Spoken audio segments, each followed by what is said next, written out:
ಬಳ್ಳಾರಿ ನಗರದ ವಿಮ್ಸ್ ಆವರಣದಲ್ಲಿ ಇದೇ ಡಿಸೆಂಬರ್ 16ರಂದು ಬಳ್ಳಾರಿ ಜಿಲ್ಲಾ ಕಾಂಗ್ರೆಸ್ ಮಾಜಿ ಅಧ್ಯಕ್ಷರು ಹಾಗೂ ಪಕ್ಷದ ಹಿರಿಯ ಮುಖಂಡರಾದ ಜಿಎಸ್ ಮೊಹಮ್ಮದ್ ರಫೀಕ್ ಅವರ ಜನ್ಮದಿನದ ಅಂಗವಾಗಿ ಜಿಎಸ್ ಜಿಲಾನ್ ಬಾಷಾ ಅವರ ನೇತೃತ್ವದಲ್ಲಿ ಅನ್ನದಾನ ಕಾರ್ಯಕ್ರಮ ಹಮ್ಮಿಕೊಳ್ಳಲಾಯಿತು.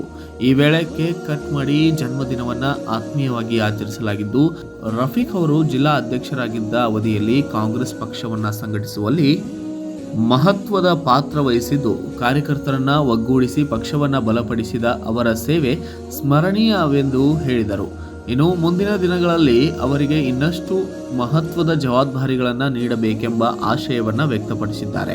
ಈ ಸಂದರ್ಭದಲ್ಲಿ ಡಿಸಿಸಿ ಪ್ರಧಾನ ಕಾರ್ಯದರ್ಶಿ ಅಯಾಜ್ ಅಹಮದ್, ಮುಖಂಡರಾದ ಅತೀಕುಲ್ ರೆಹಮಾನ್, ಜಿಎಸ್ ಜಿಲಾನ್ ಬಾಷ್, ಇಬ್ರಾಹಿಂ, ಅಬ್ದುಲ್, ಉದಯ್, ವಿವೇಕ್ ಸೇರಿದಂತೆ ಆಸಿಫ್ ಮತ್ತು ಜಿಲ್ಲಾ ಹಾಗೂ ಬ್ಲಾಕ್ ಮಟ್ಟದ ಕಾಂಗ್ರೆಸ್ ಮುಖಂಡರು, ಪದಾಧಿಕಾರಿಗಳು, ಕಾರ್ಯಕರ್ತರು, ಅಭಿಮಾನಿಗಳು ಹೆಚ್ಚಿನ ಸಂಖ್ಯೆಯಲ್ಲಿ ಭಾಗಿಯಾಗಿದ್ದರು.